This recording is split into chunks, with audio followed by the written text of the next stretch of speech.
Good evening, everyone.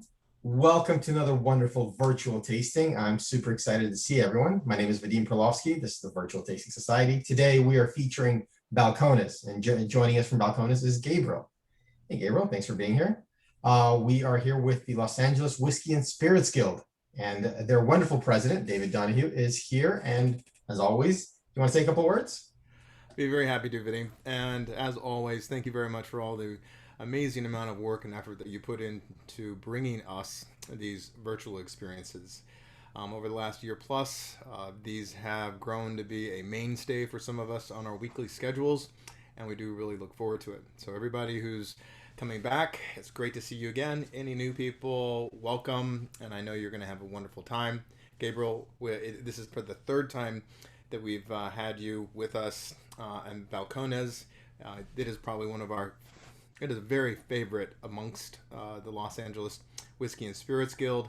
We love the barrel pick that we did with you, and we're excited to taste through this new lineup. So thank you very much for being here. Sure. Awesome. Yeah, Thank you, David. totally. I see a lot of familiar faces, which is great. Welcome back. Good to see you all again. I know summer schedules are getting more tough, and I'm glad we can connect. We have a sold out event today, which is great. We have a fantastic new lineup. It's going to be Lineage, High Plains, Lukenbach, Dusk and Dawn, and then the Peated. As always, please feel free to participate. Use the chat. If you do unmute yourself, remember to put yourself back on mute when you are done, so we don't talk over each other and there's no background noise. But in that, I think everyone here knows the drill. I see a lot of familiar faces, which is awesome. Can I just get a quick show of hands? How many people here have tried our barrel pick? Oh, that's fantastic. So that's almost unanimous. That's fantastic. Yeah, Balcones barrel pick went down as a legendary barrel that I'm super proud of. And we can talk about that. I mean, a lot of the people here were on that barrel pick, but talk about that later. It's arguably the best Balcones ever put out. Arguably by me, because my face is on it. But other than that, it actually tastes really great. But Gabriel, welcome. Thank you very much for joining us. If you don't mind, when we're starting, going over what order we want to go in, and if we should pre-pour to let because there's some high proof stuff here. Do you want us to let them open up, or should we pour as we go? Yeah, I never know if no one has them blinded. Everyone has the names of the expressions written on them. Okay, that's more helpful. Yeah, I mean, I think the order that you said it in was almost perfect. I was going to start with probably Lineage and High Plains, and then I think we could do Dawn and Dusk, and then Lukenbach and Peated. So yeah, but we can. Some of those are kind of high ABV, particularly High Plains and Dawn and Peated. So yeah, if you want to pre-pour, you're welcome to. What wine cask is a Lukenbach? That is orange muscat dessert wine cask. It's like a yeah, we can get it. We can dive into it a little deeper, but yeah, that's from William Chris, which they're a pretty big player in the Texas wine scene. Fantastic. Okay, so I have the order and looking forward to it. Thank you. Yeah, so Alex is not here. Alex normally does these with me. I am just a production person, a simple production person, and so normally he has the banners, the Balcones banners, and he has every bottle we've ever released behind him at his little home podcasting YouTube cave. But it's going to be a little bit more plain, a little bit more real. So yeah, if I don't know anything, I will reach out to him via Slack and get it back to y'all. Yeah, the format can be kind of however you want. I'm just going to start with Lineage. Why don't we get Lineage in our glasses and we can start talking about it if that works. So Lineage is our core item. It's a single malt. We released it in last year in 2020. So yeah, we dropped it in June, excuse me, June. We blended it in June of 2020. I think it actually hit the market July, August of 2020. And yeah, it's a new for us because we haven't had another core single malt since Texas One single malt kind of hit the scene in 2011, really, way back at our old facility in the old days. So adding a new core is really exciting for us.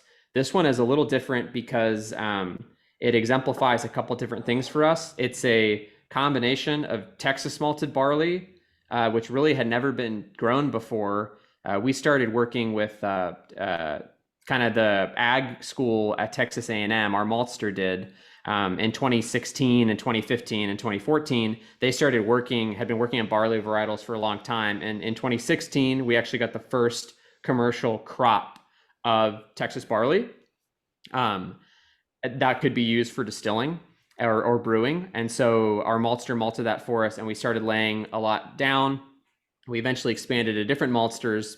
So lineage is exciting for us because it represents a combination of kind of where we came from, using Scottish malted barley, particularly Golden Promise, which is what's in here. And then also this new kind of heat resistant variety that has been grown and kind of not engineered, but just bred to withstand the Texas climate in the Panhandle and the High Plains.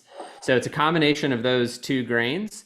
And it's also a mixture of new and used oak. So we're calling it lineage to kind of express that, this is kind of our legacy a little bit, and something that we're contributing to continue the story of American single malt in the United States. But also it's an amalgamation of tradition. It's Scottish grain and used oak, and it's Texas in virgin oak, and a mixture of the two. There's Texas barley in virgin and there's Scottish barley in virgin and in used. And they're all coming together to make it. So I know that's a lot, and I apologize. The nitty gritty is it's 3 years old, 3 years minimum. It tends to be about 3 to 5 years old in the blend, and it's 47% ABV. It's priced to be affordable and competitive at $39.99, and that's really to try to get more American single malt into the hands of people who otherwise wouldn't reach for it, because I think there's been an attitude for a while in maybe some spirits and whiskey circles that it's like gonna wait for the price to come down, or it's a little out of reach. I'm not gonna pay that much for a 3-year-old whiskey. So we're kind of trying to make flavor and our legacy and what we want American single malt to be like meet the consumers where they are, instead of asking them to come all the way up to where it's typically been. So that's all I'll say about that for the moment. Do you or Vadim happen to have the bottle, so you can show it to us? Yeah, totally. Yeah, I do. I have all the bottles here. So yeah, lineage, it's going to be reversed. The gold embossing, the gold foil is meant to kind of be a rudimentary symbol for like a rising or setting sun on a new era for us, which is producing this product and having a new core item. Yeah. Wait, bring that back again. Yes. Oh, sure. Of course.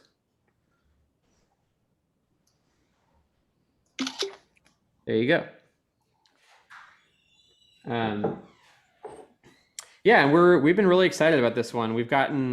It's done really well. This was in the bottling that I'm drinking, blend 20-2, was made Whiskey Advocate's top 20 whiskeys of the year in 2020. So it was number 17. It was the first time an American single malt had ever placed in the top 20. So it's really exciting for us. And yeah, I think to them, they kind of described it as it represented, a little bit of a marker and a benchmark for American single malt in trying to do something that other single malt producing countries had done for a long time, which is bring something delicious at a price point that kind of more people can get into, and kind of in effect, a gateway drug into American single malt is kind of how we're perceiving this.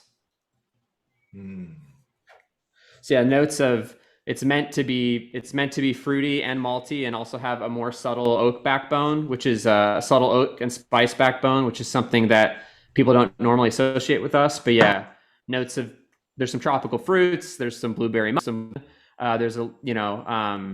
there's red grape, as well as kind of some subtler kind of spice pear and kind of wood elements.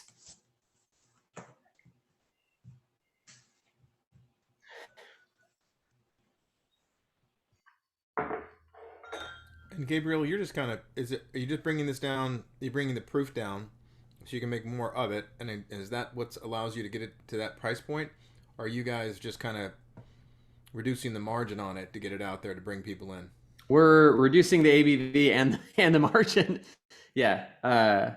Yeah. I mean, Texas One has done really well for us, and it's been really exciting to be with Balcones and have that be part of our history. It won the Best in Glass competition in 2012, and kind of set us on the path to cement American single malt in our story and in our kind of portfolio.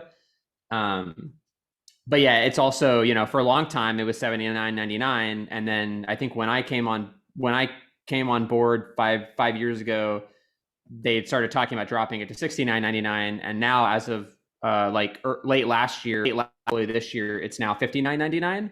And that's because I think a lot of businesses don't necessarily operate on maybe quite as honestly on the idea of scale. It's like, okay, we increased our production size by 10 times at least, and so a part of that is we can lay down more for cheaper, and so the prices of these things should come down. Like, we don't think that, we like our product, but we don't think Texas One single malt is a $90 bottle. We like just for our friends to be able to buy it and our family members to be able to afford it, and the community to be able to afford it. And so the idea the whole time was like, let's get this price down, So yeah, that's the idea with Lineage as well, is that, a lot of people getting into our portfolio with Baby Blue, our corn whiskey, or with our $29.99 pot still bourbon, or with our rye, and really like having a harder time doing that jump from a $30-$40 product to a $60 or $70 product. And so we were just like, okay, we're just going to put a single malt at 40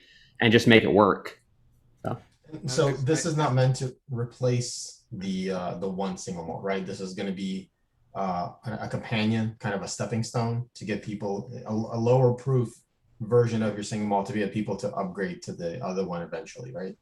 Yeah. And we have, I mean, as you can see, we're doing 6 whiskeys tonight, Swiss malt. So there should be, once you get into the brand and get into kind of what we do and understand our distillery and our ethos a little bit, we hope that people find a lot to jump up into at other price increments. Sorry, I'm talking like a sales, my God. But yeah, no. Yeah, Alex rubs off on me. Yeah, a lot. I end up talking like him. Like I said, brand, and I'm already kicking myself thinking like, man, he's going to watch this later and say, we're not a brand, we're a distillery. Like, oh, man. But yeah, no. I did want to share and say thank you very much for your insight on marketing, how you expand, get the prices down because you're laying down more. I really appreciate that. And that's something I think that has resonated through the barrel pick and the previous virtual tasting. You guys are very sincere and upfront about what you're doing, so we really appreciate that. Thank you.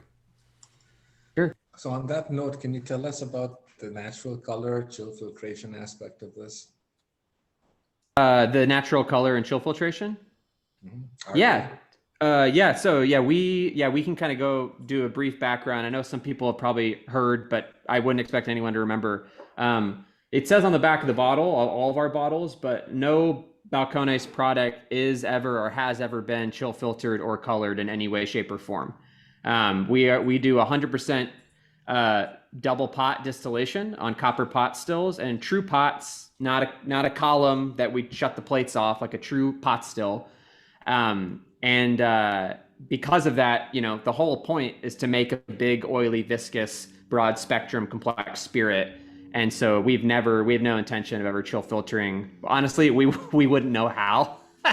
We're like, oh yeah, we would never do that. It's really like, we would know the first thing to do, we do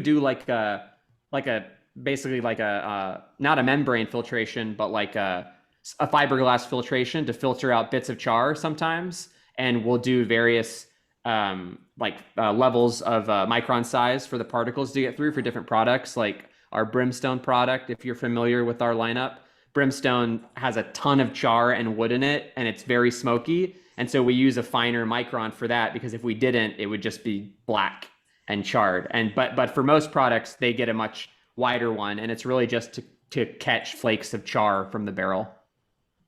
So is that where the Brimstone gets all the char flavor?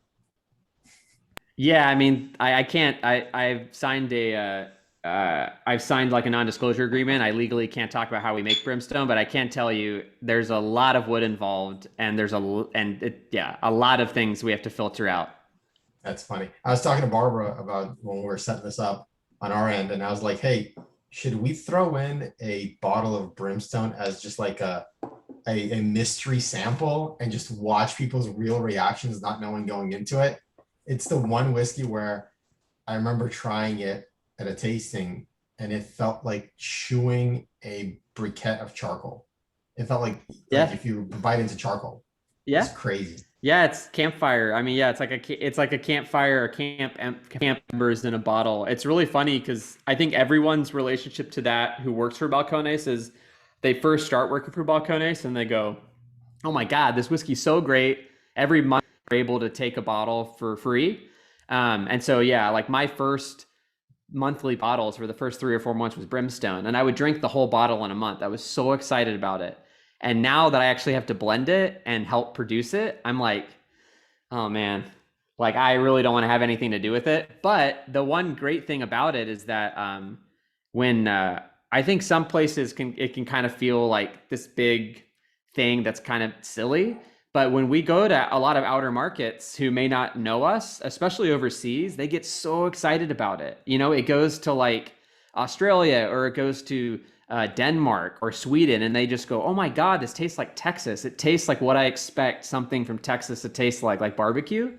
And so for that reason, it's continuing to grow, and it's really exciting to me. And I lose perspective. I'm jaded, and I think we can lose perspective on that for some things, but for people tasting it fresh for the first time, it's very enlivening, you know?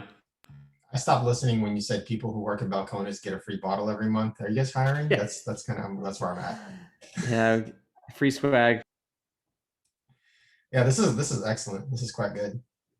I remember when we did our barrel pick, we all agreed that, and I think you guys aren't shy about it, that single malt is the passion for Balcones. That's where you guys really enjoy, and you guys do really, really well. Yeah, that's kind of our, you know, that was kind of our original reason for existence. Our whole facility is spec'd out to produce single malt, and incidentally, we produce corn whiskey and a rye whiskey and bourbon. But the reason for being is single malt. Yeah, what do y'all think of this? I don't know how the format is supposed to go. I don't know if everyone is being quiet to be polite, or if I'm supposed to engage. I'm happy to. I see smiling faces, so that's good. No, I love the nose on it. It's great, and I did not mind the lower proof. I thought that you guys are you're gonna really hit the you're gonna attract a lot of people with this. I think it's really solid. Thanks, y'all. I think the single malt what clocks in at around what 56%. 53, yeah, 106 proof is the Texas one. Okay, because I know our barrel was at 63, so that one's 53 and this one's 47. Yeah, it's quite. I mean, you guys can get up there, but this tastes solid. It doesn't taste like it's lacking. This is really good. Yeah, it's actually you know, it's a funny spot to be in. It's like because we've been known for really big real stuff, and we really like that stuff. I like really proud of it, and I like consuming it. But you know, like a lot of us get a lot of work, especially on the creative and production team, and kind of, you know, I drink natural wine and like a Pilsner, you know, or like Shinerbach when I'm like off the clock. I like something that's fairly high acid or is really crisp and low ABV. And I think a lot of our like palates were just kind of trending towards something a little softer and low ABV. And yeah, like even Jared, our head distiller, who's way more well known than I am, a little bit of an icon. You know, he'll make a highball. You know, he'll take Mirador, he'll take one of our products, and he'll make a highball. And in the summer, that's kind of, you know, you don't want a 65% ABV, really woody, spicy, cask strength thing that's going to punch you in the mouth. You want something a little spritzy. And so Lineage came up in a good spot because like we wanted to make something low ABV. We wanted to make something lighter. We wanted to make something more approachable, more full, and more could easily go in a highball or could just be sipped neat without having to add water to it or without putting it on ice. We were really excited about that, and we were already our palates were trending in that direction. And then the opportunity came, and we were really excited to do it. So it doesn't feel like we're doing something that's like betraying our high ABV, history with malts. It feels very much like, no, like we wanted this to happen. We were getting a little tired of all the high ABV stuff, especially in the summers. It's 100 degrees now in Waco.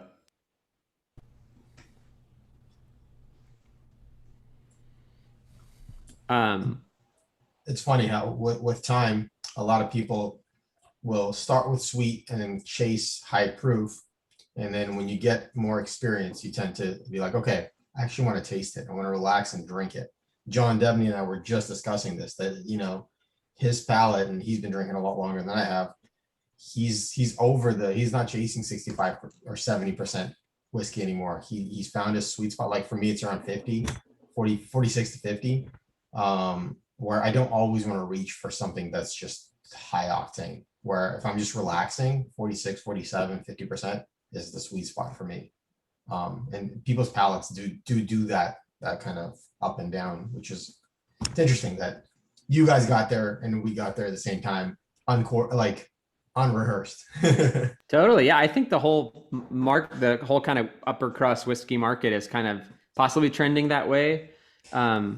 But yeah, another, I think too, as a whiskey blender and as someone who blends for the majority of their job, I think there's something to be said for I drink Lineage, or I drink other American single malt producers go lower than Lineage, and well, either they're chill filtering or they're dropping it down to 43, or they're hovering right at 46 all the time.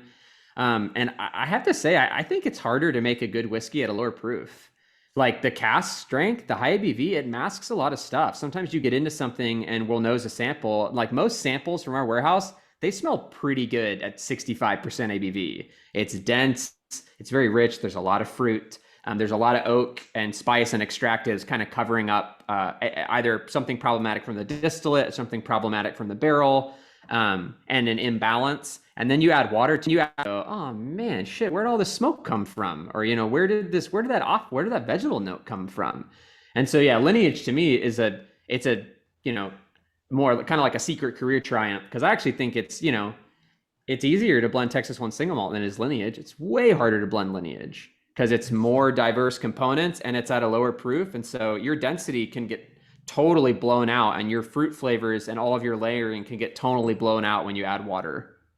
So I'm curious, as the blender, do you take barrels and bring them down to 47 and then marry them together? Or do you make a giant vat, then bring it down to 47 and then throw other things in if it doesn't taste like? It seems hard either way. Yeah, so what to do at Balcones, especially for malts, we do something a little different for American style stuff, but for malts, we're blending like barrel to barrel. So we have all of our samples out. I'm actually blending Lineage right now, the next batch of Lineage.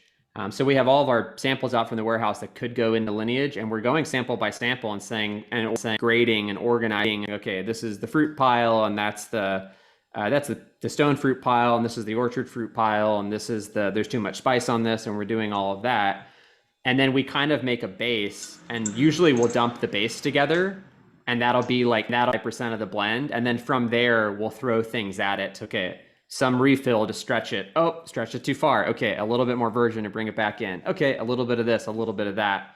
And yeah, so that's normally how it works for us. So normally by the time we're actually dumping casks together, we're about 85 to 90% there. And then we're lotting stuff up on the table. So we'll take a sample, and before we taste it, we'll actually have a pipette and we'll drop it down to 47% ABV. So we'll go, okay, this group tends to be 63 to 65% ABV. So we'll ballpark it, and we'll take 6 mils of spirit and 2.5 mils of water and take it down to 47. And then in tank, we dump it at cask in tank, and then whatever the tank being, if it ends up, we dump everything together and it ends up being 61 or 62%, 60 the whole blend together. Then we'll start proofing it down in like a 3 to 5% ABV increment until we get it close to the bottling proof. How long does it take you to proof them down? Normally just a couple of yeah, we're not super scared about some of the fears people have, fears of slow proofing.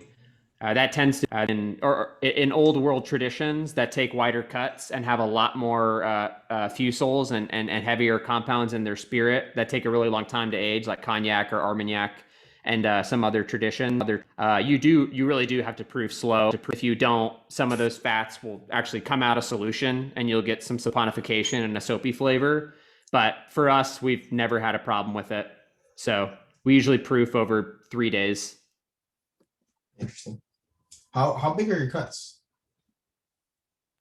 How wide? Yeah. ABV? I'm just curious, like how do you time it? Do you taste it every time? Sure. Yeah, we have a sensory component every time. So we're looking because we're doing pot distillation, and they would do this in Scotland as well. Predominantly, we're looking to see that we're to pass a demisting test before we know that we have potable spirit that doesn't have too many fusels in any feds. So if you do a distillation and you kind of wear your equipment in, at the end of one day's distillation, you're distilling oil and really heavy alcohols, and you're coating the inside of the still and these oils. So on the next day's distillation in the morning, the first hour and a half, 2 hours, you're sending high proof alcohol up, but you're really just cleaning out the inside of the still and removing the oils out of the still. And so we have a test called the demisting test, which is we take the spirit coming off the still, we add water, and below about 25, 30% ABV, the fusels come out fusion and you can see them and the spirit turns blue or white. And so we basically do that demisting test until we know there's not enough fusels in the new make coming off the still. And then we start doing sensory and we start deciding, okay, there's a little too much solvent or the solvent's a little artificial. It's like fake pear. Now it's sweetening up. Now it's real pear. Now it's essence of pear. Now it's like a pear drop. Cool. Now we'll take a cut. And we normally cut around 81, 82% ABV at the heads cut. And then we'll run it out for 4.5 hours down to about 62.5% ABV. About a 20%. So, yeah. Wow. Yeah. Okay. That's really interesting. So in a 12-hour distillation, we're taking about 4 to 4.5 hours of hearts. Yeah, I can move on to high plains. I know I'm talking a lot. I apologize, y'all. No, I mean, I for one, I'm loving this. This is great. No, this is really great information. Thank you, Gabriel. Please. Hey, Gabe, I had a question. Yeah, I haven't go gotten ahead, to Jason. actually talk to you since you did all the tastings in Michigan with us, but with Alex sent me a sample of a particular. It was a Texas one, but it happened to be a barrel where you all were trying to do in-barrel proofing. To Vadim's point, questions. This was one of the first barrels where you kind of were experimenting with in-barrel proofing instead of batch proofing. And is there anything you all thought like, hey, this is really neat, or wow, this is a lot of work for not a whole lot at the end of the day? Yeah, we actually do that a lot. So yeah, there's like a school of thought where yeah, I'm just gonna jump in the comments real quick in case someone's telling me to shut the hell up. Okay, it's positive. Great. I'm gonna keep going. Yeah, there's a couple of schools of thought in barrel maturation, or there's really one school of thought, and then we have our own way of kind of talking about it. But you have compounds that are in the barrel that can be extracted, and the compounds were set at a lower temperature when you're toasting the barrel. So your wood sugars and kind of like your sweet maple syrupy flavors, and your butterscotch, and then toffee, and then caramel, and then almost like caramel. All of those compounds are predominantly water soluble. So they're sugars, and they want to, their preferred solvent, and the way you're going to access them is with water. And then and higher temperatures. So we're talking like almond and clove, eugenol and syringe aldehyde and vanilla, and then smoky stuff. All that stuff and tannin. All that stuff is more alcohol soluble. And so there's this spectrum where, depending on your proof in barrel, you're going to be able to extract spicier, woodier stuff. And then with more water, you're going to be kind of preferring the water soluble and the sugar stuff, and you're going to build body. And so what we do at Balcones, if we're tasting a cask and we go, man, this is starting to feel imbalanced. It's 2 years old, it's 3 years old, and it's really woody and spice heavy. We're gonna add some water to the cask so that it goes from 63 down to 57, and then it'll just be able to extract wood, sugar, and body and balance out the spice and wood that it's taken on. So I think other people kind of do it in reverse. And in Scotland, they do it way in reverse. But in the US, they'll go in at a lower proof, like in proof, and they'll let it ride in for a longer period of time. So you go in at 55, and then you spend 3 or 4 years, 5 years, the ABV increasing. And then as it's increasing and it gets higher, it starts picking up those spice compounds, and they can kind of like choose really quickly, like, cool, that's enough spice, enough, going to harvest this barrel and put it into a bourbon blend. We don't really have the luxury of waiting all that time. So we tend to get spice and wood first, and then add water and bring it down, and then like balance out the body. So like from a cooking perspective, it's kind of like you sear it and then you go kind of low and slow and let it gather and soak up the flavors afterwards. Yeah, exactly. Because if we put something in at 55% ABV, it would rise. I mean, in Texas, the ABV is going to rise really quick. Right. Pretty much by 6-7 years in a new barrel, we have nothing left in the cask. So we don't have the luxury of waiting for it to get up to like the spice and woody and tannin extraction. Is that the just losing it to evaporation? Yeah, it's lost to evaporation. And is that why in the picture behind me, you guys are wrapping your barrels in plastic wrap? Well, they show up that way from our cooper. Our cooper ships them to us that way to keep them from drying unfilled. out. Yeah, those are unfilled. That is Jared, and he actually was working that day. It wasn't staged. There was just a photographer there. But yeah, we received a barrel delivery, and he jumped barrel delivery. And yeah, they come wrapped like that. I know I can go on and on, so I'm gonna have to help pace myself. Can we jump into high plains? Will that work? Yeah, okay. This is great. Do you use ISC barrels? ISC? Yeah. Or what? Yeah, barrel? Yeah. We're with Independent Stave. We are with their wine catalog, not their spirit. Their spirit catalog caps out their casks, their 100 liters or 53 gallons. And you can't get quite as premium customizations on your casks or quite as premium oak or custom toast profiles and yard aging. So we actually buy from the wine catalog. And so our virgin oak casks are 225. They're 59 gallon or 225 liters. And it allows us to custom toast and char the heads, choose our stave thickness and the number of staves for more oxygenation, actually, and slightly quicker maturation, because again, we're fighting evaporation. And then also we can do custom toast and char profiles. We get extra fine grain oak, and we can get a 30-week yard age on a new barrel. I think in the spirit catalog, it maxes out at Cooper's Reserve with a 24-month yard age. But anyways, so yeah, our casks. What did you say yours was? 36-month yard age. So a 3-year yard age. Yeah. And we tend to get, man, what was I going to say? Yeah. We have a lot of customizations. Our casks tend to be, our American oak runs about $450 for a new barrel. And I think the Cooper's Reserves are the best of the spirit catalog with like full customization, or somewhere around 200, like maybe 225, something like that. Industry standard would be probably $125, $150 for a new virgin oak barrel. But yeah, again, and that's not even like. Sorry, and then you mentioned that's not us trying to be super cool. Sorry, go ahead. I'll let you finish. No. Okay, so yeah, I was just gonna say that that's not even us trying to be super sexy and cool. It's really just the reality is like we can't start with a lower quality cask like they do in Kentucky or softer climates, because we literally don't have the time for off flavors to mature out because of evaporation. And so we have to start with a more premium cask because have the window that they have. They can wait 8, 10, 12 years and go, oh yeah, at 3 to 4 or 5 years, these barrels suck. Oh man. Then it gets a 6, 7 and it's in the sweet spot and there's 300 bottles left in the barrel. For us, we get to that same time period and we go, we hope there's 50 bottles left in the barrel, so. Wow. And like I said, you mentioned you're using a little bit bigger than the industry standard, which is kind of counterintuitive or opposite of other distilleries that are doing rapid aging, that are doing, age in 3 years. They're usually using smaller barrels to get more wood contact.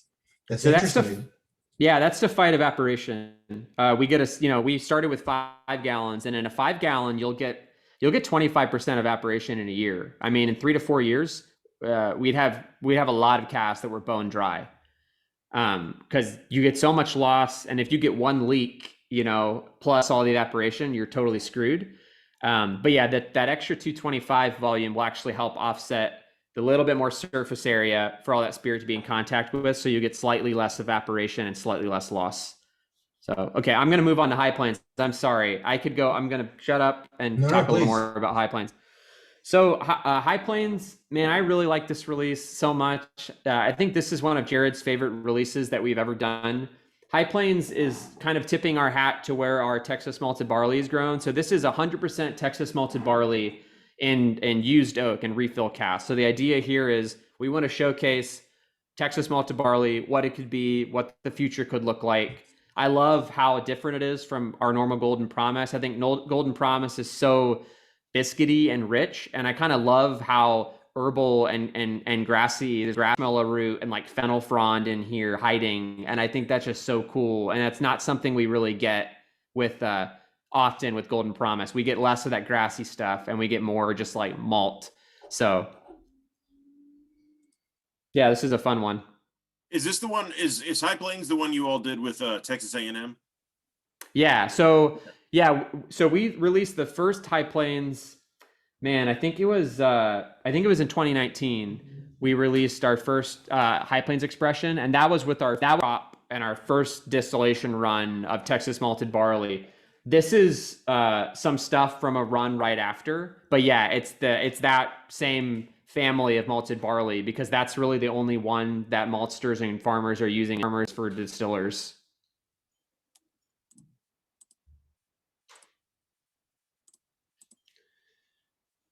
Yeah, any thoughts? Yeah, one? This one's only available in Texas, right? Yeah, I think we released it at the beginning of this year, and I think we sold out of it. It wasn't a very big release. I think it was 4 or 5 barrels. And what's the 57%? How did you guys get to that? Normally, our special release ABVs tend to change. Really, what we'll do is we'll make the blend, and we'll kind of ballpark. We'll say, okay, when we were blending this, we really liked it in this range, but we won't know until we dump all the casks together. And then once we dump together, we'll make it up at like 6 or 7 different ABVs and maybe blind them. And then the team will go through and say, okay, I like this one, I like that one, I like what this one did, not that one. And then we'll reveal, and we'll narrow down the range again, and then we'll get more specific. So, cast strength at 62 down to 59, and then 56, and then 53. And then if everyone really liked 56, we'll go, okay, 57, 56, 58. Wow, really So cool. yeah, that's what happened with this one. How big are the samples that we're mixing up? Yeah. They tend to just be, we'll do like 100 mils at a time, because it tends to be 3 to 4 people on our like blending team who are working with Jared and I. And so it's just enough for everyone to have about 20, 25 mils worth. Okay. Yeah, but I really enjoy this one. How long do you let it rest after you've made the batch? It really depends, and it just sinks into our packaging and bottling schedule. Sometimes we'll dump something and it won't fit in, so they'll tote it off or vat it off into a smaller tank for a month or a couple weeks. But typically we're dumping it. They're letting it sit 3 or 4 days. Maybe they're proofing it a little bit at our instructions, and then they're bringing us a sample, and then we're testing out proofs. And then we go back to them with a final proof. They'll take a couple of days to proof it, and then the next week or week after that, it'll go on the bottling schedule. It's never more than a month, I'd say.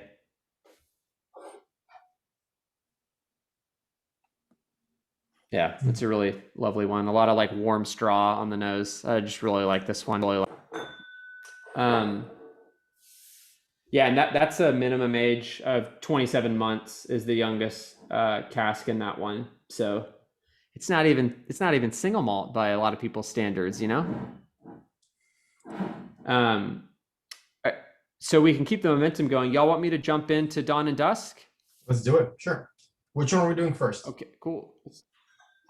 I was gonna do Dawn. It's a little lower impact, even though it is higher ABV. Interesting. And I Okay. think it's kind of fun to see. So What yeah, comes this first in was, a I'll day? hold up the bottles here. I think it's the Dawn. Right. Dawn is in the Right? morning, dusk is in the evening. Yeah. So that makes sense. Yeah. So this third release, and we've never done this before. And it's kind of a fun little thing. Alex and I had a pretty big part in this. So Dawn we're back to Golden Promise. So this is 4 to 5-year-old Golden Promise. And it came from used Kentucky bourbon cask. So refill, very, very light, more malty, kind of low wood impact profile. And then we got some casks from Hack, the winery, south of Houston in Santa Fe, Texas. And this is a really cool winery that's been around for a couple of decades now, I think 2 or 3 decades. And Raymond Hack was the founder and the winemaker there. And he was initially making some port, and he got in early making some growing Pierce's disease resistant variety. So he has predominantly like Blanc de Bois and Black Spanish grapes, which were disease resistant varieties out of Florida. Florida. I digress. But he was making some port with these, and he took it to some show, and like some wine somms and wine professionals were saying like, this actually tastes like Madeira.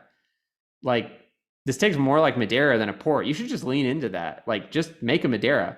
And he made a Madeira, and he's like, okay, yeah, that's a good idea. He went to Portugal and went and saw how they did it. And then he came back and he became, because in the maderation process, they'll like literally cook the wine in cask. They'll heat it up to about 140 degrees for months at a time and concentrate those flavors and oxidize stuff. Yeah, so he did that, and he literally released a wine right under the nose when the Portuguese government was like making deals with all the governments around the world and saying no one else can use the term Madeira. But he is one of like 6 in the country that can actually make a Madeira legally, and has an agreement with the Portuguese government that he can make a Madeira and call it a Madeira. So anyways, very cool winery, amazing dessert wines in Houston, south of Houston. And so they gave us a bunch of casks, Madeira. And we finished some malt in it, and we usually do 2 or 3 rounds of finishing. So we'll get a finishing cask and we'll transfer malt into it, and then sit there for 2, 3, 4 months, and we're testing it and making sure it's not getting over finished. And then when it's right on the edge, we kind of transfer it out and put it into like a Kentucky bourbon cask, and then we'll put more juice back into that finishing cask. You get a first use, second use, third use finish.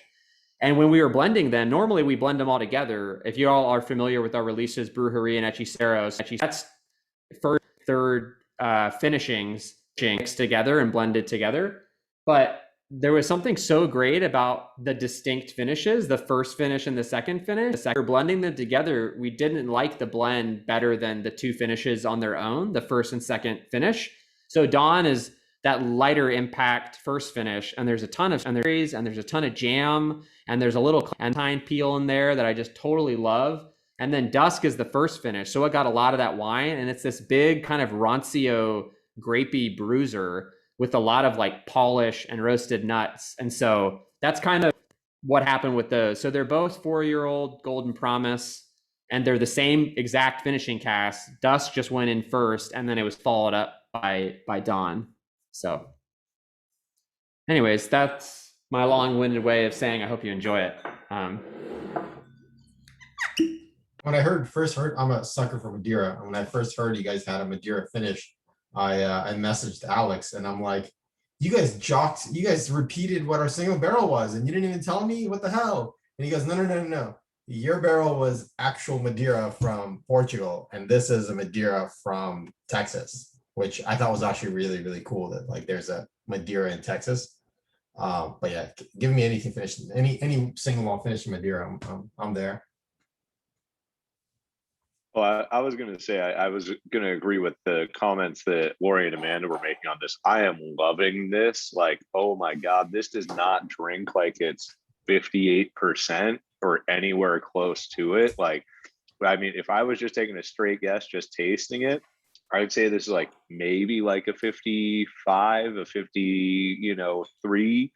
Like, so yeah, wow, this is really special. Thanks so much, Sean. Yeah, we really like these ones.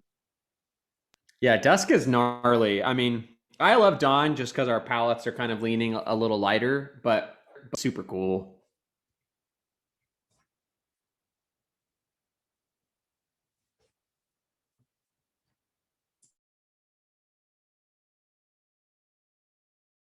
Yeah, wow, the nose on dusk.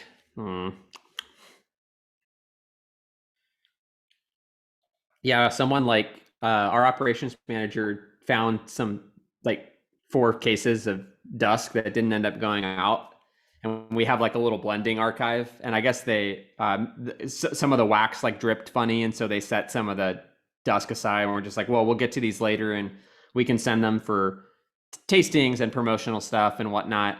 But yeah, he asked me like, hey, do you want do you want any of these? Would you take any of these? I was like, yes. I would take the whole case. Yes, I will. You can put them in my office. Like, I would take the whole case.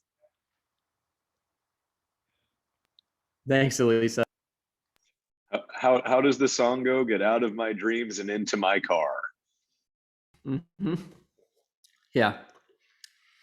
I have a friend in Texas who sent me a sample of the dawn and dusk. And I said, oh yes, David, the dawn was very good. And I said, but this dusk. And when you go to the distillery, you will get me some of this dusk. And I'm still waiting. And I sent him a picture of the lineage because I said the lineage is good and I can buy that, but I still can't get the dusk.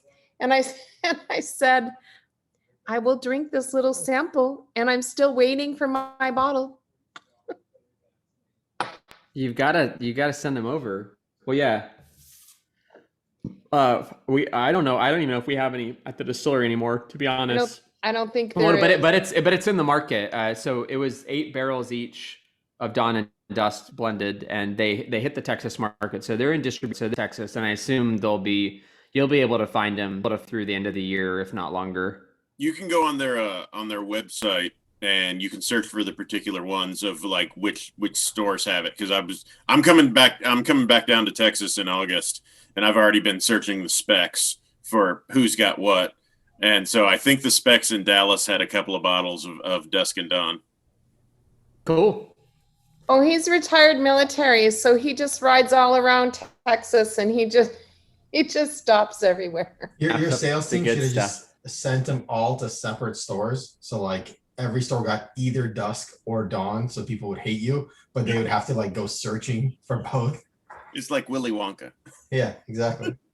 Yeah, we definitely could have played it up a little more. What would have been terrible is if we did like 12 barrels of Dawn and then like 4 barrels of Dusk. That would have been horrible. Gabriel, I do have a question about the pot stills and the line arms. Sure thing, yeah. Shoot, David. So I'm correct. Like, I had to look at this picture a couple times, but the pot still goes into this line arm and just kind of curls and coils for like 20 miles.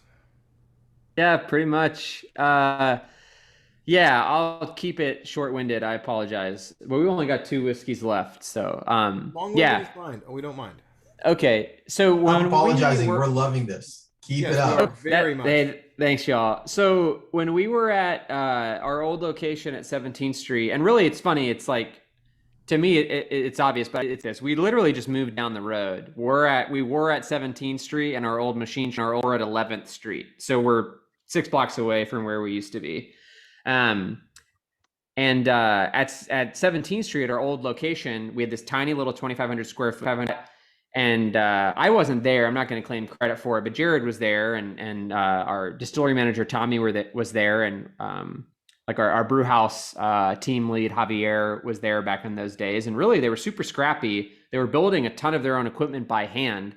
Not their first set of stills, but their second set of stills they built by hand. And when they were building the second set of stills, they built these custom line arms, and they built their own condenser because we couldn't afford anything. And to make things work, we also couldn't afford a lot of pumps. So a lot of stuff was gravity fed around the facility. So we'd put our mash tun up high so we could gravity feed out of it instead of having to pump out of it, and for our condenser. So the line arm traveled the slope of the roof going up really long, and the line and stills were built on kind of the opposite end of the room of the condensers. So the line arm had to travel the length of the slope of the roof and go all the way up to the condenser up top on the wall. And then and then the vapor condense, and the spirit would flow into whatever tank it needed to via gravity. But when we moved into this building, we wanted to mimic the same still geometry, but we built these huge line arms, these really long line arms. And so Forsyth, the Scottish still manufacturer that made our stills, kind of said, look, the only way you're going to be able to mimic the same distance traveled and slope is coiling it in a helical line arm. So that's what that is. That was their solution to just make sure you up by 10 times the size, and we're going to be able to maintain the same geometry as your old location. So I've got that a first question still, about that, actually. Sorry. So one of the things we've learned about is that, with the condensers, obviously it's cooling and bringing everything together. But one of the other properties a lot of times people are going for is it's that time in contact with copper. Was that part of the other kind of thought process behind how you guys designed that? Because I don't know what David's talking about, but I can imagine just a crazy back and forth of copper. Yeah, totally. Yeah, I mean, it's multifold. You have a lot of copper surfaces, and the air around the copper is cooler than obviously inside the still, so you get a lot of reflux because the vapor is condensing on the wall, or sliding down as a liquid, and then when it gets to a hotter point it's coming back up, and it's kind of re-rectifying. In that sense, it is a pot still, but it's having these every pot still is having these little like mini distillations that are happening. They're just not happening in a plate, right? So yeah, we get reflux, which is basically increasing the rectifying the spirit a little bit, and basically just stretching the compounds out. So if you have a pot with no reflux and it's just a simple line arm that goes up and then comes down at a really 45-degree angle, everything that becomes a vapor is basically going down into that condenser, right? And so all the oils, all the fusels, all the heavy stuff, and all the sulfury stuff is going up and coming down into your distillate. But yeah, with our helical line arm, there's so much copper contact that sulfur really does not have a chance of getting out of the skin, and there's so much reflux happening that it lends to like a cleaner, brighter, fruitier spirit. And yeah, that's kind of, it's in keeping with the spirit that we were making at the old location. Yeah, that's the reason for it. But you can see behind David, the one in the corner has a 6-inch diameter coil and 10 turns to the helical line arm. But then the one in the middle of the photo has an 8-inch diameter pipe, and it only has 4 turns. So we tend to run malt now on the one in the middle because it's fewer coils, and we'll get a heavier, more oily, richer spirit. Run like bourbon and rye and American style stuff on the one in the corner, and we'll get a slightly more solventy, brighter, more reflux spirit. I'm done. Okay, I have one other. This one's a stupid question, so forgive me, okay? But like I was just thinking about it, like when you were talking about the diameter of those condenser coils, and like when the process is going and the juice is in there, right? Are those coils completely full of liquid? Like there is no air in there at all, or is there a little bit of airspace in there as well, which is why you're changing the diameter to control that? It's all vapor. There's never liquid that gets up there. It's only, so there is technically reflux, and when the vapor is condensing on the walls and stripping sulfur out, yeah, some liquid is coming back down, but I'm guessing it's, it's more like it's sweating. There's like a glisten of liquid on the inside of the copper tube. It's not like a river of liquid or a volume of liquid. It would be a stream, if anything, like a teeny little, like a, I want to say driplet, but I don't even know if that's a word. But yeah, a rivulet. It sounds good. Yeah. Gabriel, does anybody in the industry that you're aware of that's doing single malt have as big of a line arm system as you all do?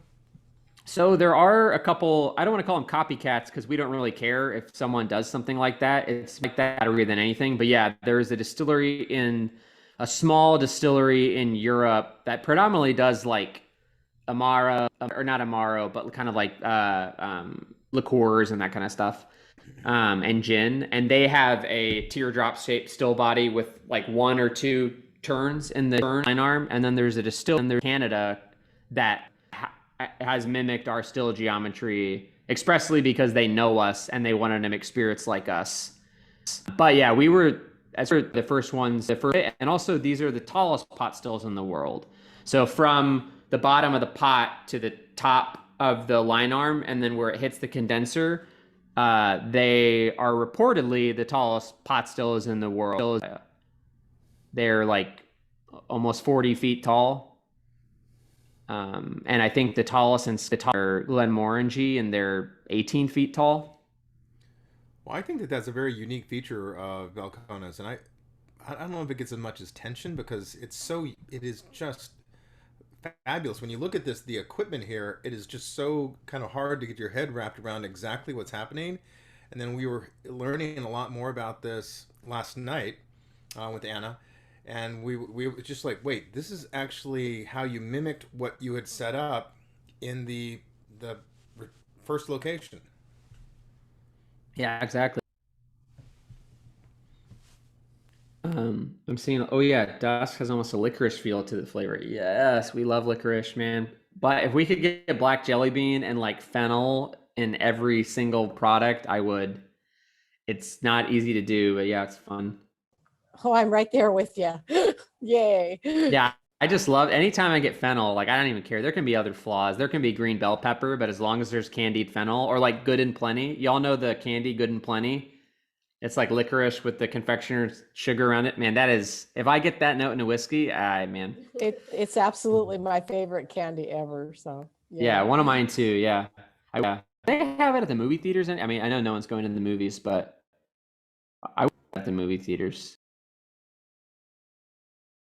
Well, hey, I know everyone's really enjoying Dusk. I'm down to move on to Lukenbach and describe this one real quick. And we can kind of, it ties into Dusk actually quite nicely. If Vadim or no one else has anything they want to do. Cool. Lukenbach is a really nice story. I was hearing how you guys did it in commemoration of, I think, a music venue. Yeah. So not all y'all are from Texas. I'm not. I'm from Boston. I'm from New England, so I'm a poser. I go to the Astros games and I wear my Red Sox hat and I piss off my fiance's wife. But Lukenbach is this big kind of Texas connection. It's very quirky. It's essentially like, I don't know, kind of like these adults who like all playing make-believe. And they like made this town with a post office and a little general store. And someone kind of like self-elected himself the mayor and then like deputized a sheriff. And so they basically have this fabrication that's actually a real place in a town with a post office and with the general store. And they've turned it into a rip-roaring country music venue for like, country music, Willie Nelson kind of vibes, it's two-stepping heavy. The whole vibe is kind of like you're two-stepping with your sweetheart and you kind of come here and you make believe that you're somewhere else. And they never had partnered or never kind of let anyone borrow their trademark up until this collaboration, but they have a whiskey that kind of represented them. So that was a super cool opportunity. And because of that, because they're based in the Texas Hill Country, Jared and I went there and we visited some spots down there, and we ended up striking up. Jared already knows the guys at William Chris Vineyards, but I just saw that they were offloading some dessert wine casks, which happened to be Madeirized, and they actually did this Madeirized dessert wine, tipping their hat to Hack Winery and Raymond Hack, who the cask from the Tusk, the wine finishing cask wine Tusk, and they made a orange muscat dessert wine that was grown in the high plains of Texas in the Panhandle. The grapes were grown there, and then they fermented it and processed it at their winery. And they left the barrels just outside in the sun. I think it was for 2 or 3 years. And the Texas sun bore down on them and evaporated them and kind of baked them. And so you really get that baked hill country Texas sun kind of element in this product and finish that we did. And then we casks, and we transferred 20% Texas malted barley, single barley, from with barley that was grown in the same region as where the grapes were grown. So they were both grown in the Texas High Plains. The grapes were actually grown in the Texas High Plains American Viticultural Area, the AVA, and then the barley, and literally right down the road, like in Brownfield, Texas, just 10, 15 miles from in the AVA area. So yeah, it is. It's 3 years old, and it's finished in those William Christ Orange Muscat dessert wine, Madeirized dessert wine casks. It's 54.1% ABV. It is full of orange cinnamon roll and bergamot, and it's super dense and super oily and just acidic and a whole lot of fun. And only available at the distillery. Yeah, unfortunately, we just did an inaugural launch of this. To put our best foot forward. There's going to be bigger releases going to distribution that'll be in keeping with this theme. Maybe it'll be Texas dessert wine finished, or maybe it'll be Texas like a red wine, or like a more traditional non-dessert wine, a kind of a drier wine finish, which we've never done before. But the plan is to keep linking Texas malted barley and wine from that region around Lukenbach, the town and the hill country. Elisa, before I ask Elisa, Gabriel, is this still available at the distillery? We last weekend, or when I was earlier this week, I think it was week. I'm not sure if it's still there, but it could be. But if it is, we're down to our last, 80 to 100 bottles. I'm not exactly sure. I can text them. Let me actually. We could buy a couple cases and maybe have them muled out here, Elisa. So Gabe, you said they Madeirized. What does that mean? So that's kind of, if in the true Madeira process, the process called a stufa. It's where you literally build an oven and you keep it at about 135, 145, and you heat up the barrels for extended periods of time to reduce condensed flavors and to oxidize and whatnot. You're literally like cooking it. But Madeirized is a term that's come to mean like you expose a cask to a casual amount of heat, like an abnormal amount of heat. So this was in a cold cellar. This was put on a pad outside in the Texas sun and the hill country in the dry climate with the sun beating down on it. So that's what they're calling it. They're saying it's Madeirized and that we let this get hot for multiple years intentionally. So living in I know LA it is has way been too. Madeirized. Got it. Yeah. You've all been Madeirized. Gabriel, this is spectacular. Excellent work. Yeah, I mean, it's kind of fun because we did Dawn and Dusk and everyone was so excited. And the whole time I was thinking, like, just wait till they taste Lukenbach. Yeah, we're, and you guys have kind of been able to see, but both of these were Texas wine finishes. And we kind of have been moving more trying to move more towards that model. And I don't want to reveal our whole hand and show all of our cards. I've already shown so many, but yeah, we're kind of, I lived in Spain for many years and I love sherry so much. And fridge right over here. And it's mostly just Fino and Amontillado. Like I really don't care about anything else. Huge fan. But I think in the whiskey world, it's kind of become a little bit of a crutch of like, oh yeah, we'll just finish this in vermouth, or we'll finish this in Spanish brandy or an Italian dessert wine you've never heard of.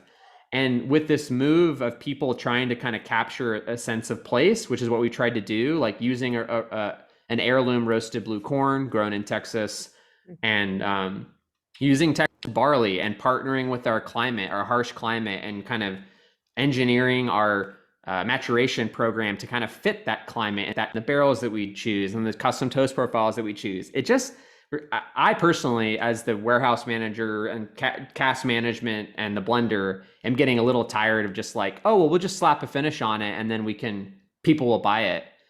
That doesn't really feel like we're doing something that's really harnessing our region and our climate and really representing it. So we've been trying to move more to Texas wines and regional wines and domestic wines, but that's hard to do because there's not a lot of people making really good dessert wines. And if they are, they're not in high volume. It's like, Dawn, we got like 12 barrels to make Dawn and Dusk from, and we did multiple rounds of finishing in those. But what else are we going to do? 12 is not a lot. I think So it's good, but I'm not that much into sweet. I'm not a sweet eater. Lukenbach? Yeah. So it's pretty sweet for me. Not that I don't like, I'm definitely a sherry finish person. I did like the Dusk, did like the Dawn, but I'm going to tell you, y'all are going to have this peated and all of you are going to be like, because I was the one that, yep. I'm the peated girl. So yeah, no, I think there was a high amount of residual sugar in the wine, and this is predominantly the first finish. It's only the first finish. It's not, we didn't really do, I don't think we did second finishes on this. It is 2 refill barrels went into the Orange Muscat wine casks, and then 1 virgin oak went into a first use wine cask. So it's a little bit of virgin American oak playing in there as well. But anyways, yeah, so we're kind of on this kick of like, okay, well, let's try to partner with wineries and do finishes that make sense to our regionality and where we're coming from, so that when you taste something, when someone in Australia or someone in LA gets a bottle of Balcones, they're really tasting what our region is producing. And even, I don't want to shit on single malt in Scotland because I love it, but even like the sherry thing there, they're kind of propping up the sherry industry just so they can finish whiskeys in it, and they're making subpar sherries and turning it into vinegar just so that they can have a sherry finished whiskey. And I don't know, I think it's great right now and it works right now, but I kind of feel like, where is American single malt going to be in 10, 20 years? Where does Balcones want to be in 10, 20 years? I don't foresee us using PX finishes in 20 years. It's just like, yeah, let's play it out. It's not play it them, like, what are we going to do? It's kind of how I feel. PX is overplayed right now. It's overplayed right now. I put it on ice cream literally every night. I put PX and Oloroso on chocolate ice cream every night before bed. I swear to God, I have a bowl of ice cream with cream sherry. Man after my own heart. Awesome. Now, 30 years ago, those of you who are much younger and don't have the same white hair that I have, when I was a kid, okay, my mother was putting creme de menthe on ice cream. That sounds good. Oh, I can remember that, or creme de noix. So things go like that. Yeah, Things go like that. And pink swirls. I remember being in high school, and when we were shoplifting alcohol at the supermarket, we'd steal Harvey's Bristol Cream Sherry because we thought that was the shit. Top notch. Yes. You shoplifted? I never did it. No, Other kids he's an did it. attorney. I was the licensed lookout. with the California State. That he's just a fabrication. I was the lookout, man. He's I embellishing. never actually It did. it was his friends, and he told them don't do that, but they didn't listen. Oh no, I'll tell you right now, I shoplifted. Absolutely.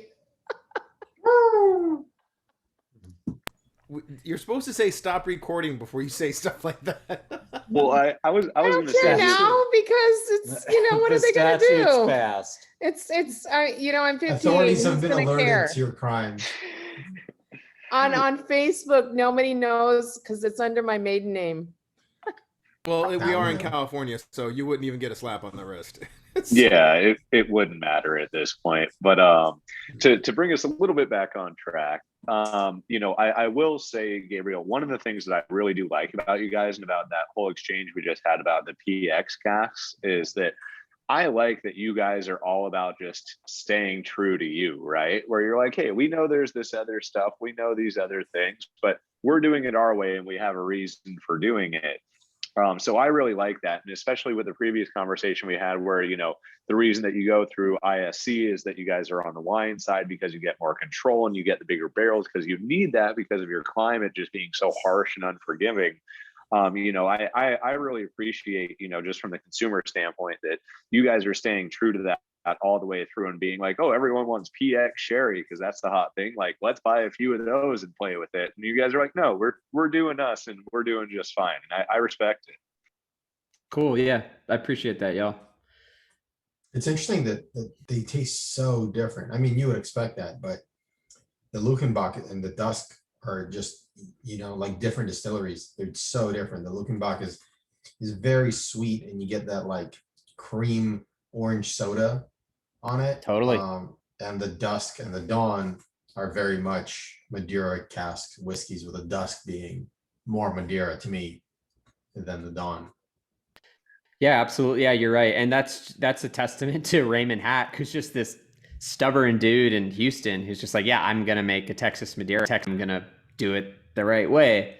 And yeah, he's amazing. And his use of Blanc de Bois, which is a white grape, a hybrid white grape that can do really well in Texas. It's got a lot of acidity. It's super bright. And then his balance of that using Jaquez Black Spanish grapes is really, really incredible. Yeah, our tasting room at the distillery was actually selling their wines in tandem with the Dawn and Dusk release. So you could get a pour of the sherry, the Madeiras with the whiskeys.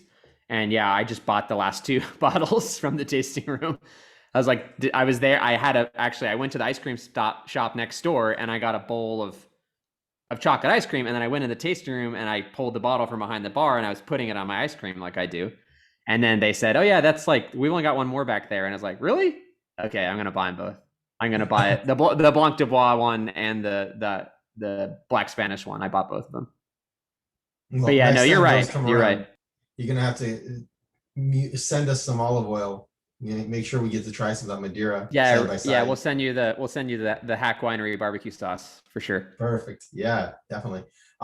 Everyone that has our barrel pick, go grab it. I want to take a quick photo. That's right. Yeah, David looked at me. He's like, I got to dig through 300 bottles. Really? You're gonna make me dig it out? Okay, for those of us that weren't around when you had it, it would be nice to be able to get it. Oh, it's long sold out. I'm at Amanda's. She's holding up the bottle There for we me. go. There we go. Yeah. Awesome. I'm gonna get John W back on the call. We're gonna wait for David to come back, but while we wait, Hold up feel free to another pour one. it and go head over heels for some Madeira. I was going to say, Elisa, I know for a fact there are bottles floating around with some of our friends that we could definitely hook you up with. Elisa, you remember when we had this? We had this in January. You were here. I wasn't around when you guys were having that barrel pick around. I didn't hear about that. Interesting. Yeah, I didn't get a chance to get your bottles, but I got my 2. No, Oh, Vadim, this was November of last year. So Yes. yeah, it yeah. would have been right before she It joined. lasted until like January or February. Shockingly, this one. I'm amazed it lasted that long. Right? Yeah, we got it over the holidays, and I think it just went under the radar. I Just can in hold up some case. other Balcones that we have, but I don't have Yeah. that one. Hold up Me any too. Balcones. I can, yeah. Hold up I'll any hold up I have Balcones. one from Specs. Get the Texas speeded. I have There one you from go. Specs. So There we go. David's back. No, We're any other That Balcones? was exhausting. There you go. Oh, look at that. Is that an unopened bottle, David? Oh my goodness. What was in the back? All right, that's impressive. Okay. So I'm all just right. like, son of a bitch. All right, I'm gonna turn off. No, I can't turn it off. All right, well, everyone, cheers. Gabe, thank you very much for joining us. We are so happy to have you here. Thank you for this awesome lineup. Sure. Cheers to you. Cheers to Balcones. Thank you very much for being here. Where the Oh hell is yeah, my thanks y'all. snapping tool. 1 second. Look There at it is. that. All right, everyone, smile to the camera. Cheers. Perfect. Cool. By the Awesome. way, I I'm love how excited. almost everybody had the bottle or a bottle of it. That doesn't happen very often, so you guys should feel special. It's not often every person on the call has a bottle sitting around. Yeah, that was really cool. Yeah, who was it? That Was is. it Jamshid? Rumble? Rumble. Yeah, that's awesome. Yeah, Lori had the Rumble too, because that was also on my shelf. Yeah, Lori I- has it as well. My I have husband never been likes so the Rumble a surprised lot. as I have been. I have many Oh, others, cool. but I just grabbed the Rumble. Rumble gets absurdly good when you get it to cast strength. The couple of special editions you all did, like that extra little proof just unlocked a whole new level with Rumble. Yeah, it's good. It's a fun one. Yeah, we kind of moved that exclusively to the single barrel program. We're still doing the lower proof one. We're not doing it super heavily just because it's so hard to go into a new market and explain. You know, no one wants to hear it. They don't even want to hear about corn whiskey or American single malt, much less like, okay, so we have this distilled spirit specialty we made from honey and figs. They're like, get the fuck out of here. So we do it as a single barrel. And that's been, I think it's kind of its best expression is a higher proof, cast strength, older stuff. And we've done some wine finishing of that, Rumble and Pinot and some port casks and Rumble and tequila that went over really well. So we can move on to peated. I know it's the last one, so I want to, make sure we're all ready for it. We saved the Smoky Boy till the end. Oh yeah. Oh, that response makes me a little worried. This is a really good one though, like really good one. Tell us how you get your peat infused. Are you buying the peated malt? Are you doing Yeah, so this is that's a good question. Texas. So all good questions. This is actually not Texas peat. So we have always only used Highland peat that we get from our maltster in the UK and Scotland, Simpson's malt. This is peated Golden Promise. So this is our Scottish malted barley. Not all, I hope I made that clear, but not all of our malted barley is Texas. There's been a limited Texas supply. We've started laying down a whole lot more, but the first 7-8 years we were doing this, we were laying down Scottish malted barley. So this is peated, 100% peated Scottish malted barley. And it's peated with a Highland peat. We did, to Vadim's question, we did explore Texas peat, and I know there are some regions around the country exploring peat, and I think great, and some regions it kind of makes sense. There was commercial peat being harvested in the early 1900s in Texas, predominantly for landscaping and for mixing with topsoils and gardening soils. But we kind of chased it down. I was a geologist before I worked for Balcones. I have my master's in geology and geochemistry. And so I kind of use my know-how to kind of chase down where we might find a bryologist or someone who studies moss and studies moss deposits and peat. We looked around in Texas and we did find a number of places, and we went to a number of places.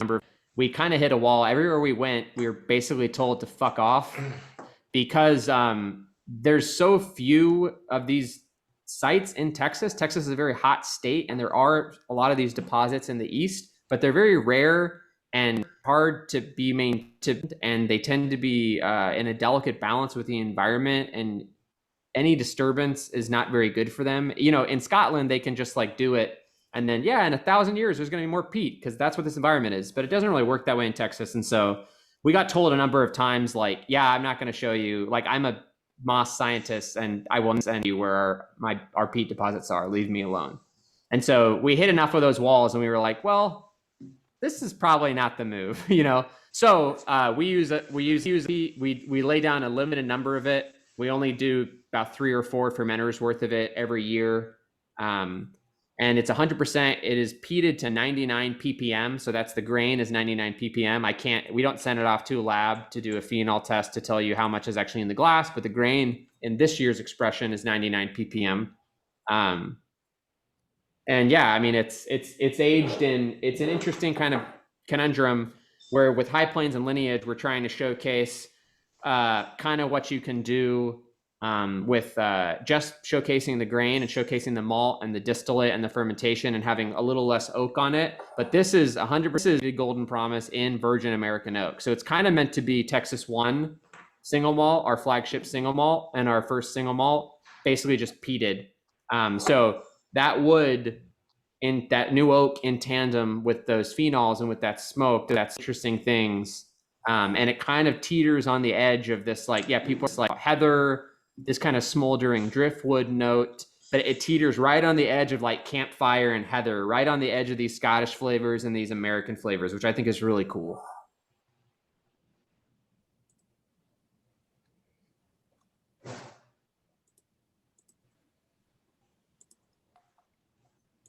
Anna, you work for Wanderback?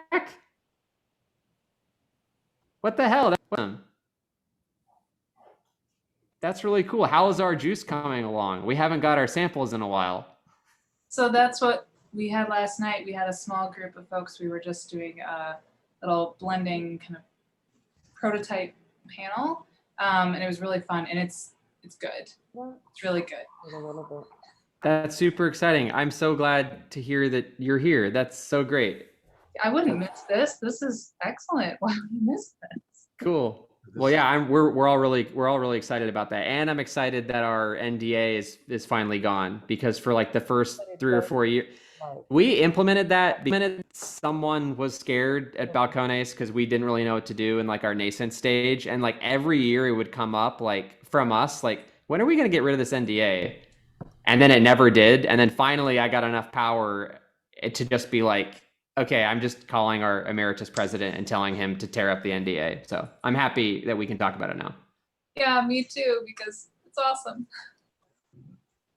As someone who tried it yesterday, we could definitely, on at least one of the blends, we could definitely taste the Balcones character. It was really great.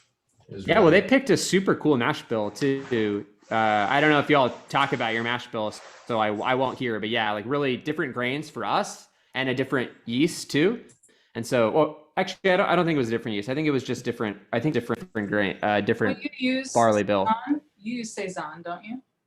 No, we use Scotch malt whiskey yeast M1, and then we use English ale yeast SO4. So we tend to use Belgian Saison. Yeah. Sorry. Yeah, I don't know what I'm not supposed to say. No. That's why they don't let me out of the facility. No. I was looking at this last night at the grain bill and stuff in case we wanted to talk about it, but that made me wonder what yeast you use, because generally we don't want to like mix it too much to screw up your environment in the Oh, yeah. I actually think I'll go back to my batch records. I'm glad I think we may have actually just pitched our own yeast. I'm not exactly. It was so long ago. I mean, it was what, 4 years ago? 3. Okay, it's 3 years ago. Man, I'm getting like a big kind of like venison jerky note or like venison note on this. That's super cool too. It's really yummy.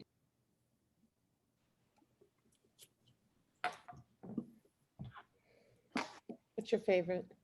The peated. And the peated And the dusk. first one. Oh, the Lineage? Yeah. I put We peated. hear you, and you can only pick one. It would be my favorite.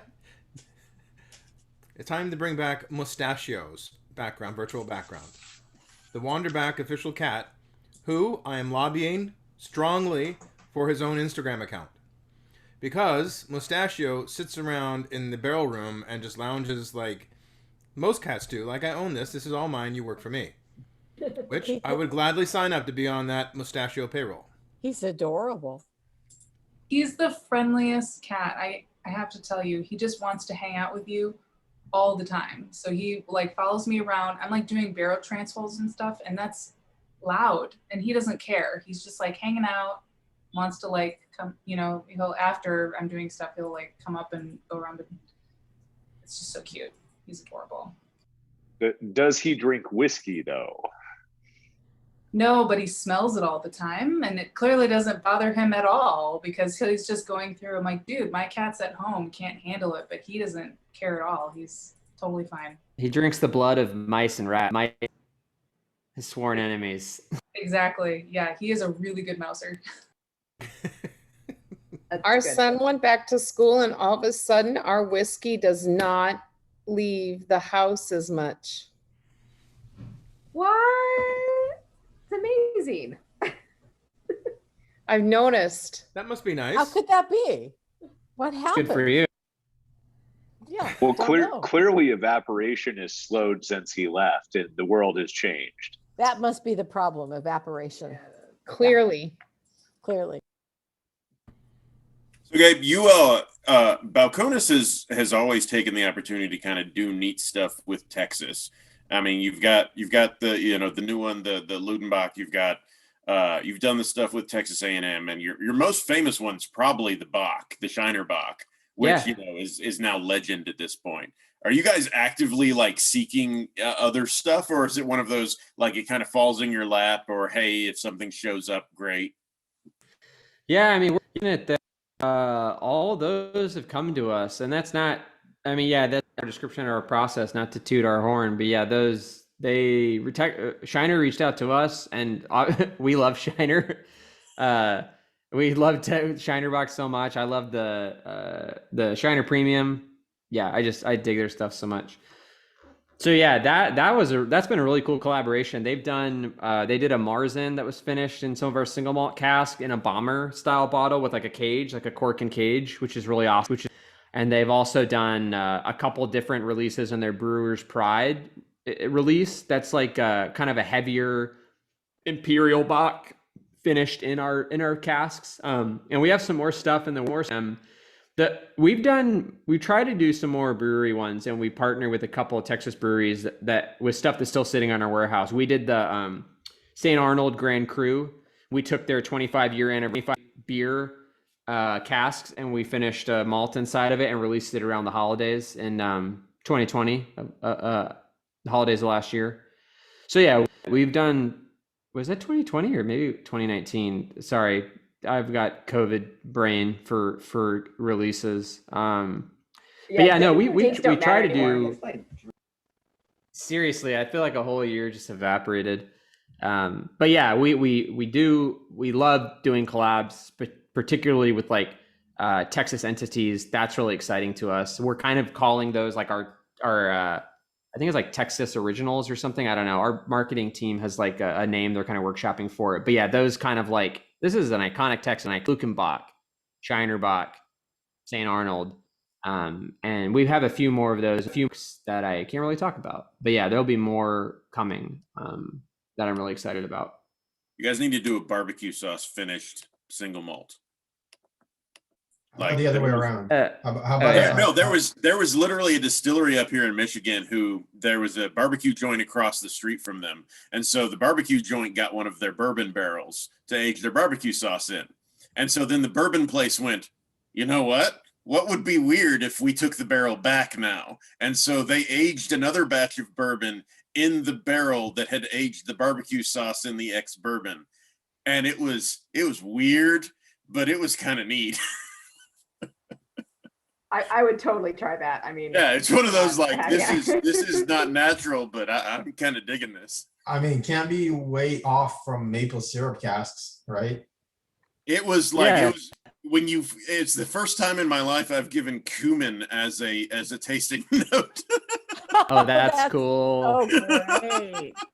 Oh my God. Yeah, it was a time where I was like early on in working in whiskey where I would roll my eyes and roll stuff to a store and be like, maple syrup finishing whiskey. That's kind of dumb. And now I'm just like, cool. I want to try. I want to put it on pancakes. I want to put it on my ice cream. You and your ice cream. Is there an ice cream joint like across the street from you guys that's like legendary? No, it's just a problem. It's just a problem. Everything goes with ice cream, Gabe. So I totally understand. It's I inherited it from my father. Looking at you, I don't see a problem, so you're good. My mom used to explain that a bowl of ice cream was actually a trough. So I come by. That's awesome. So we tried quite a variety of expressions today, all of which were Different, delicious, amazing. Gabe, you want to take a guess of what was the group's favorite? I mean, usually the last thing stands out so much. So I'm guessing people either said peated or dust. Peated packs people tend to go for. So you said peated or dusk? Yeah. All right. Let's see the results. What are you gonna guess? Luke and Bach. Hey, that's what I voted for. That's awesome. Yeah, it's a crowd favorite, but to your credit, every single expression got a vote, which is rare, which is really cool. Which means that every expression has a place in somebody's bar. That's awesome. Show that to your marketing department. Yeah, totally. Yeah, I will screen cap that actually. Don't you have to like say what they were? Because Oh yeah, you're right. Yes. So for anyone watching this at home, Lukenbach won with 6 votes, 5 votes for Peated, 4 votes for Dawn. Dawn actually beat out Dusk. Dusk got 2 votes. High Plains and Lineage got 1 vote each. So there you go. Very interesting spread. Yeah, that's awesome. Yeah, for sure. So this was amazing. I can't wait to have you back again. You guys have so many releases. It's crazy. The moment I'm like, oh, I'm caught up. No, I'm not. I used to be able to like track your website. Now it's just it's so out of hand. It's somebody one of our members let me try a Grand Cru, which I thought was magnificent. And then it turns out that there's like a cast strength Grand Cru that's only available at the distillery, and then there's like a non-cast strength Grand Cru that's like a Yeah, that was just some funny business with the distributor and with that whole release. I apologize for that. We're still, Jared likes to put it that we are still learning the things that we're glad that we're bad at, like business and marketing. It's like we're very sad being like not the best at the things, but like making sure that the juice is always up to our standards, and we're always, hopefully people always like it as much as we did. But yeah, sometimes we'll do stuff and we'll roll stuff out and it'll be like, oh wait, that already hit the market. Dang, we got to schedule a live stream, or we got to get on Instagram and tell people. So we're still, we're doing a lot better this year. But yeah, every once in a while we'll do a release. I don't think you have a Facebook page, do you? We have a Twitter that, I don't know. I get on to troll people with, I urge we too. Get a friend in Texas.